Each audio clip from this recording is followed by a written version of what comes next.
Hello, I'm Tashana Davis, and this is HD. HD. His real name is Harrison Davis. I'm 26, he's 27. We've been married for 2.5 years, and we currently do not have any children. It all began with a morning calisthenic race that I won. And I laughed in her face because I left her in the dust. And then from there on, it was just, on and off. Uh, on and off. And it was a lot of real situations that was kind of like young, crazy, wild. But lo and behold, we got under some decent accountability, and it didn't make things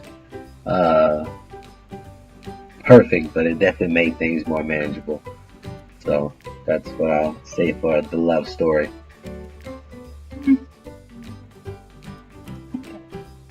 So what you got to say About what? about the love story?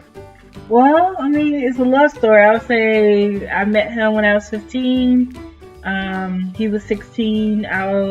He was the section leader for the drums, and I was a flag girl. So I thought he was alright. So I challenged him for a race, and most men or guys at the time will, let a girl win to prove they liked her. But he actually beat me in the race, so I don't patronize. so I actually liked him more. And he ended up asking me for my number. We exchanged numbers. He called me on his house phone, and we talked. We had a long conversation, had a lot of stuff in common that night. 3 minutes. That's when we had minutes, so he had to call me on his house phone because we didn't have after 9 o'clock. That's when you had the 3 minutes. So we talked and we marched together, played together, broke up, got back together. Now we're married, and that's pretty much our love story. Whew. Well, the greatest thing about marriage is sharing that with somebody. Like, even though like you go through like really, really tough and difficult stuff, it's like you get to share that with somebody. And even if they get on your nerves, or you guys kind of get mad at each other, we get mad at each other sometimes, I think it's good to be redeemed with someone, and have that process together. What's the greatest thing about marriage for you? Other than me, of course. I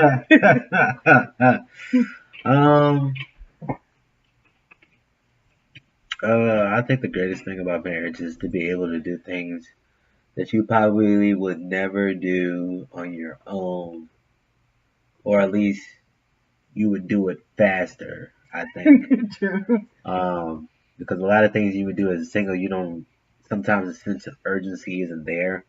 But when it affects somebody else, just like once you get over yourself, it's just like there's certain things that you would, okay, I just think that it just sometimes allows people to fast track to do better in some areas. So The hardest thing about marriage is becoming one flesh. Rah. I think that was really like the hardest thing about marriage because, you know, even though we were young, like I got married when I was 23, he was 24, that's still like technically young. You still built like a whole life before you got married. Like, I had certain friends, I did certain things. There were certain things I like to do in the morning, evening, night. I had a routine down. So when I got married, it was hard balancing like being myself and still being a good wife, still being, a woman who seeks after the Lord, and just balancing all of that. So that was the hardest thing about marriage, is combining his interests with my interests and goals with goals. And even though we did like vision boards, and do we did vision boards? No, we did vision statements like before we got married. It was still like difficult watching that process happen because I really thought it was going to happen much quicker than it did, and life failed me in that area. But it became rewarding because we're still married. The lies. Life failed me in that area. It's funny. But I would say probably the hardest thing about marriage is to fully understand that you are supposed to be the image of Christ, and that you don't marry because of physical attraction. You don't marry because they make your life easier or they're the love of your life. You marry to be the full physical representation of how Christ loved the church. And that is a very painful definition that is kind of hard to live out when, like you said earlier, you would much rather choose the selfish route, which is simply flesh, and you're just like, I'm mean. I'm jacked up, you're real mean sometimes. You are mean. You have a way. Whoa. Seriously, you have a way of being mean. I'm like, babe, come give me a hug. And you're like, no. But he's working on it. Hallelujah. Thank you, Jesus. How to be content. Seriously. I had like this season of being content.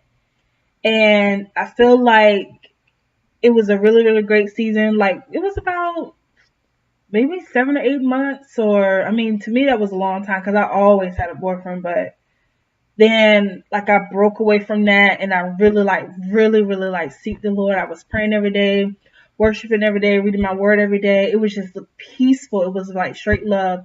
But I wish I would have held on to that a little bit longer.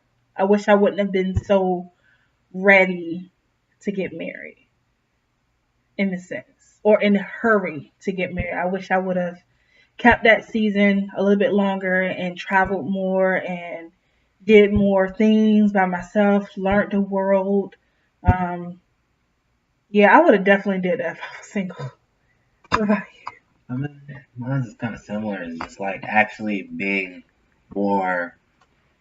had more time on my own, because essentially I came straight from my parents' home straight into marriage because I didn't want a roommate, because I just felt like, I felt like being married would have been so much better. If I was going to have a roommate, why not be my wife instead of my boys or somebody else? It just, to me, it made more sense, but it's just like not having that time to like fully be like solidified and self, kind of be stable by yourself first before you try to learn stability, learn how to be by yourself, or learn how to be on your own with somebody else who already has that experience and you don't have that experience.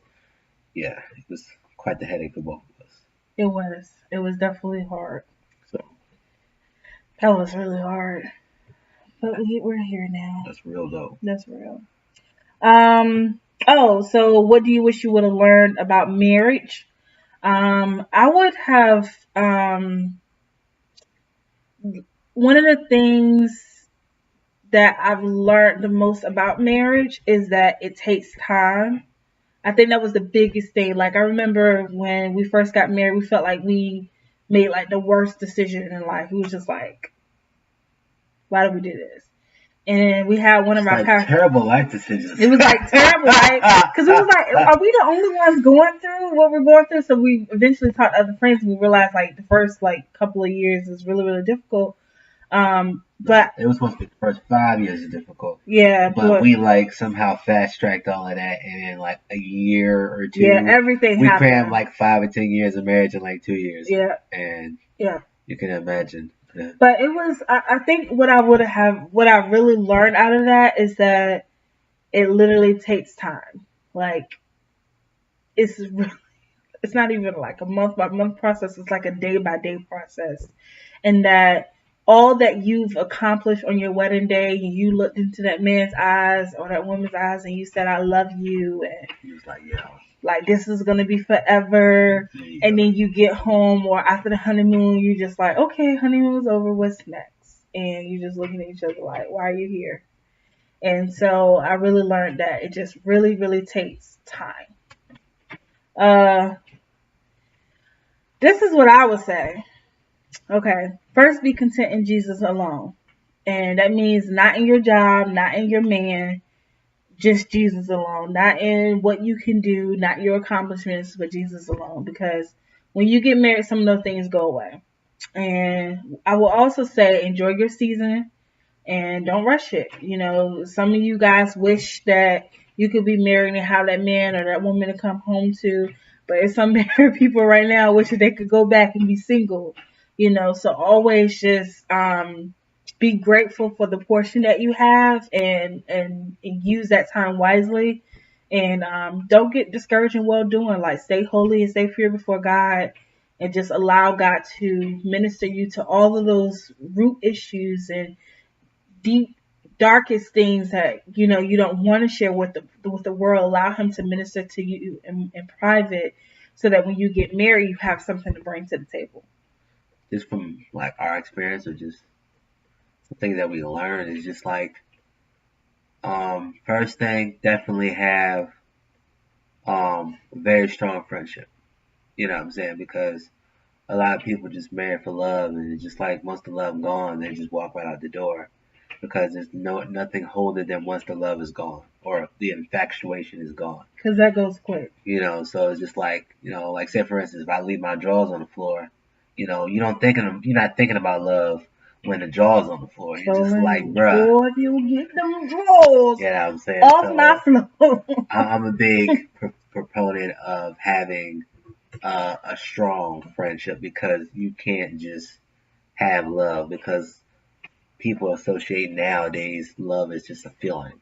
So once I don't feel like loving you today, it's like, well, you better preach. So it's just like, that's the whole thing that I feel like, the advice is understanding that having a great relationship, a great friendship is very, very paramount. Have your own identity, or like kind of like sort of stability or whatever it is. Individuality. You need to have like your individuality, or your identity can't be in another person. If legit like you just waiting on this person hand and foot, like give me my next assignment, like ooh, like it's just like you have to be able to be cool with just you. You know what I'm saying? Because when you're at odds with your other or whatnot or anything else, it's like if you can't be all right with you, it's going to be even that much harder to try to be all right with somebody else who's also becoming you. So that's the advice that I would give is, friendship, friendship, and making sure that you have your individuality and identity at a stable level.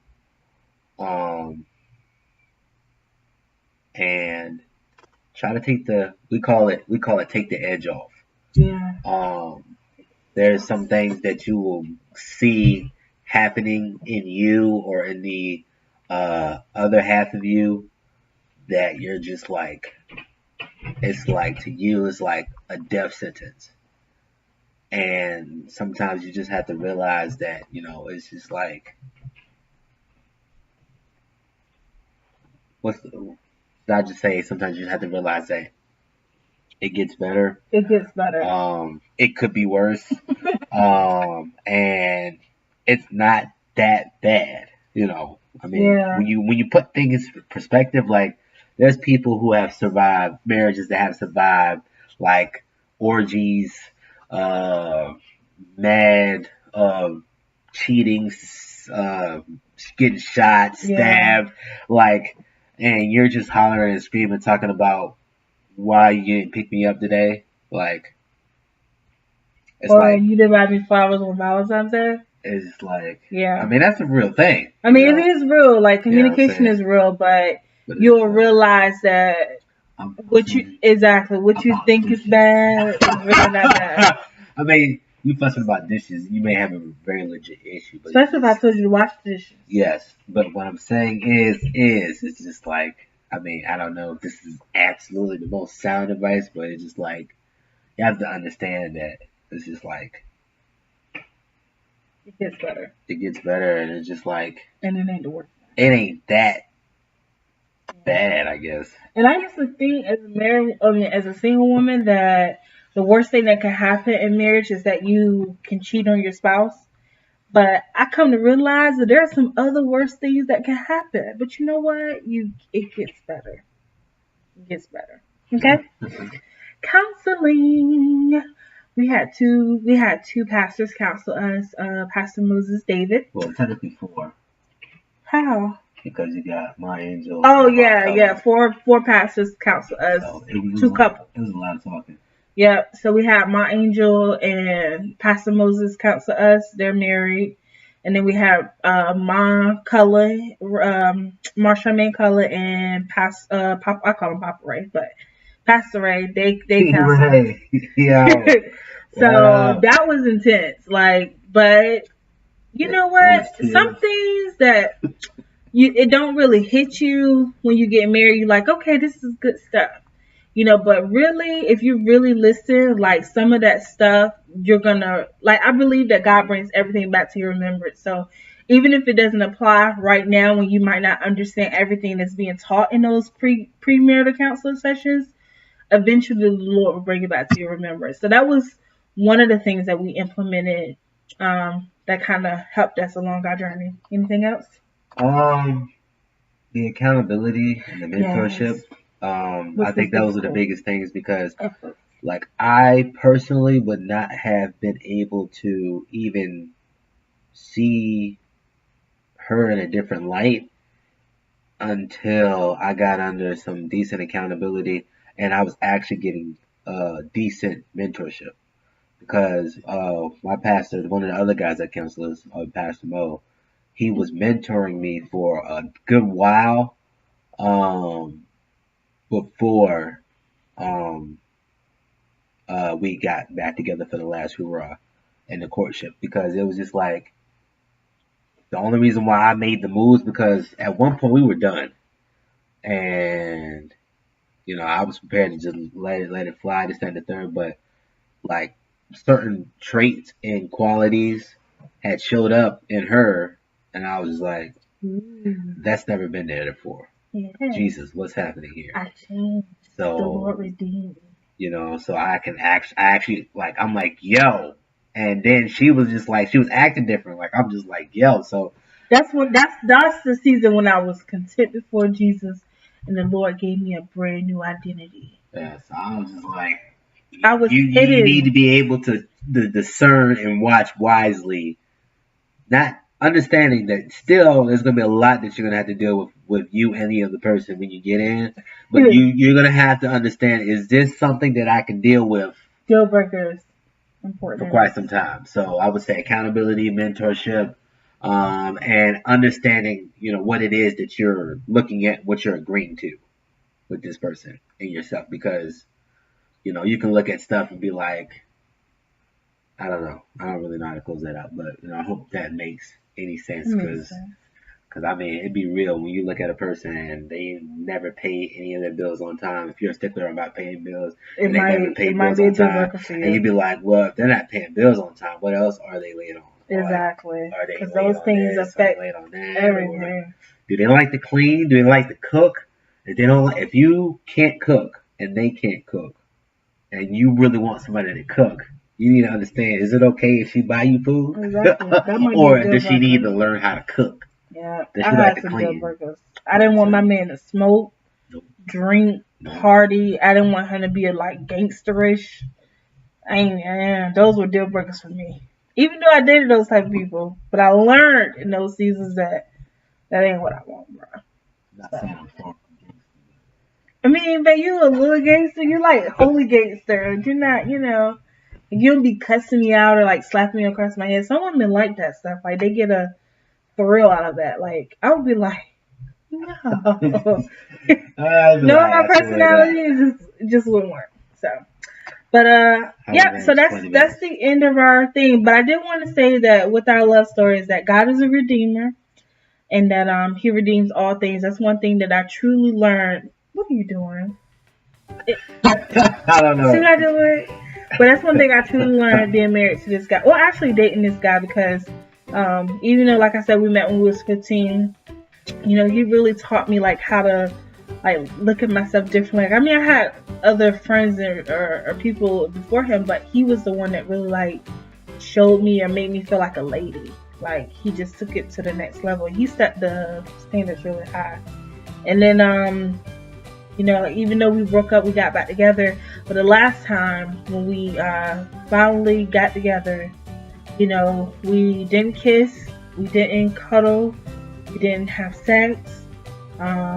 We kept it really tight, like that we had curfews with each other. We kept boundaries straight, and it was hard, but we did it and we made it through.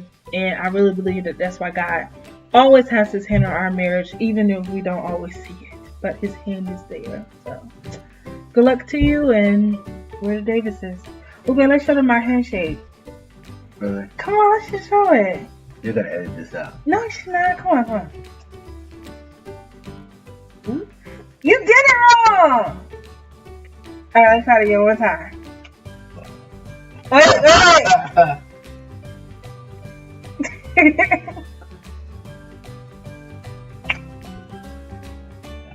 You're so cool.